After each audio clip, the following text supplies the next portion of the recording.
for example, the work of James Hansen, who is the head of the NASA Department on Climate Science. He has argued that actually you're looking at 350 parts per million as the maximum atmospheric concentration of greenhouse gases that is safe, and that actually we need to be below that.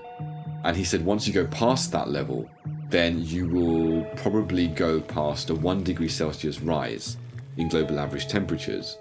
And once you get past 1 degree, he says, you're looking at major changes in ecosystems that by themselves would lead to positive feedbacks between different ecosystems that could then lead to further changes that are difficult to predict. And once those changes got underway, there is a danger of irreversible changes to our climate that could then lead to a runaway warming process.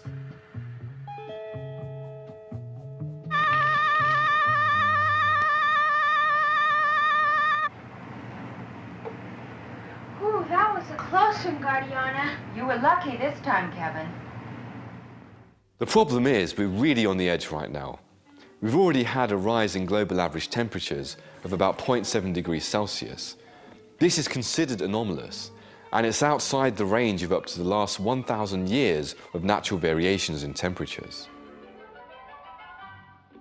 In terms of atmospheric concentration of greenhouse gases, we're currently at 445 parts per million, which is well over the 350 limit suggested by Hansen.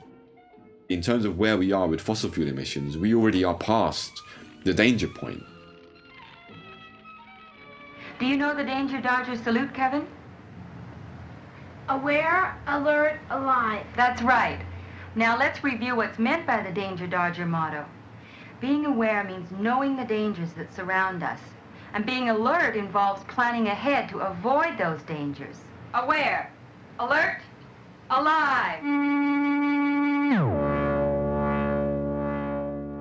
The official government and international community response to climate change has been inhibited and constrained By the subliminal policy assumptions that we have seen, with these ideas about the neoliberal political economy being the most advanced system possible. When you have that baseline assumption, then something like climate change is not seen as integral to the way our societies are working. It's seen as an aberration.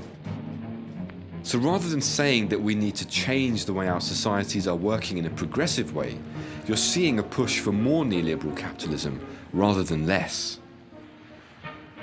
In the boardrooms of the EU's biggest firms, company directors now discuss greenhouse gas emissions in the same hard-nosed business terms as balance sheets, shareholder dividends, or annual reports.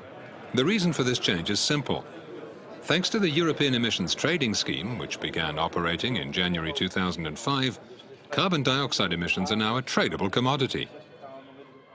So, for example, with carbon trading, Big business is able to invest in some kind of enterprise, say in China, which is probably not very green, and where they're likely to make substantial profits. And by investing in that, they're purchasing a number of carbon credits. The value of those credits is equivalent to a certain amount of emissions.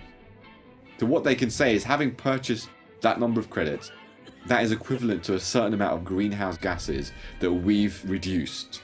So then they can put on their books that they've actually reduced their emissions by a certain amount.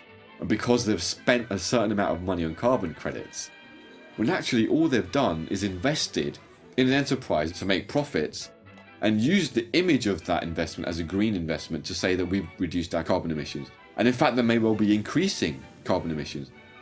So this bonanza of profiteering has been going on for the last few years.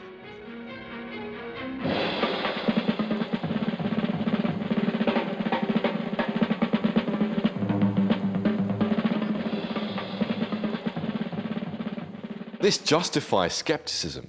And I can understand why people are skeptical of the science, but the science is not the problem here. It's the way in which the political players are exploiting the science in order to legitimize their own vested interests. Well, it's a tremendous book, and I guess it was in the Times today, they said that you may be working on being the first carbon billionaire, and in a critical sense, they say that you're advocating something that could make you wealthy.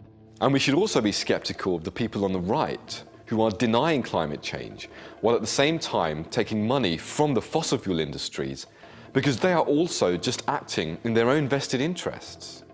Hi, I'm Senator Jim Inhofe from Oklahoma and the top watchdog of the Obama administration's global warming agenda. I couldn't be happier and poor Al Gore couldn't be more upset.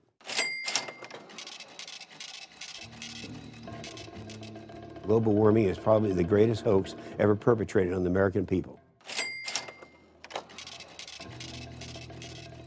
But let me be clear, despite our successes over the past year, global warming alarmists will continue to push their agenda. What this means is that we should be skeptical of both sides of the political spectrum, who are quite happy to hijack whatever discourse suits them to suit their interests. On every billboard, radio and television, on every newspaper and magazine, I want ads in the Boy Scout magazine and every college paper, full-page ads in color.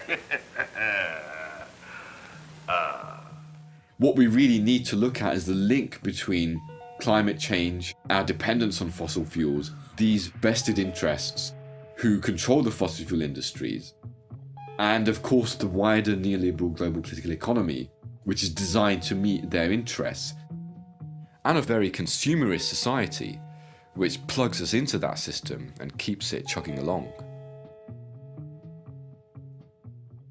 All of these things are combined and are working together to push us onto this path of accelerated interference with the natural environment.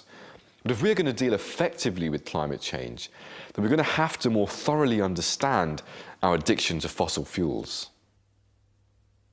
Dad, can I take the car into town now? Okay, Alan, go ahead. But take it easy. Well, I'll be real careful. Goodbye. He'll be all right. Look at the guy go. Hey, maybe we better go along with him, make sure he gets there all right. Okay, buy me soda. Okay, fine. Goodbye, everybody. Bye.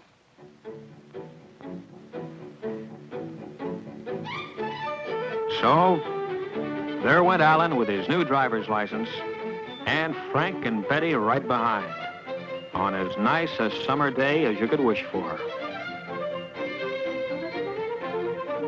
Many people are aware of the concept of peak oil, and that we are reaching the limits of our dependency on oil, and that therefore the age of cheap oil is nearing its end. And what peak oil basically means is you get to this point where it becomes geophysically more difficult for you to actually extract the oil from the ground. And so your oil production begins to decline and it just won't go back up.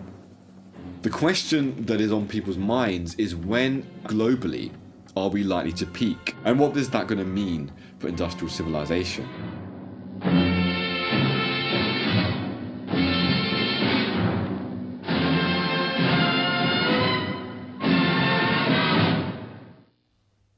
Oil production for any oil reserve passes through three main stages, and this was outlined by the famous geophysicist Dr. M. King Hubbert in the 1950s.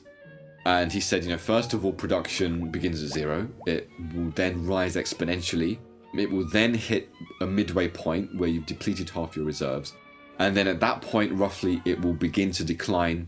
And it will decline increasingly and exponentially towards depletion. And that's the Hubbert curve. He predicted the peak of US oil production in the 1970s. And when he predicted that, most of the people in the oil industry at the time said that you're a pessimist, you're a doomsayer, it's not going to happen, we've got abundant oil reserves. And he turned out to be right, his prediction was absolutely accurate. US oil production did peak in the 1970s and subsequently declined.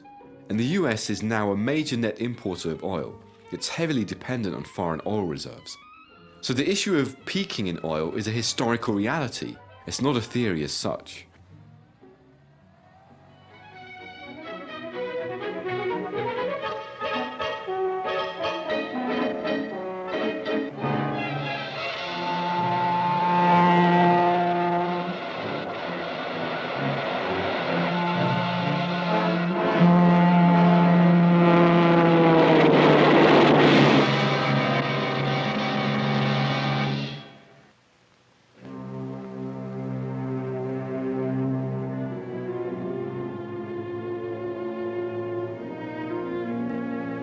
Why don't they look, Ralph?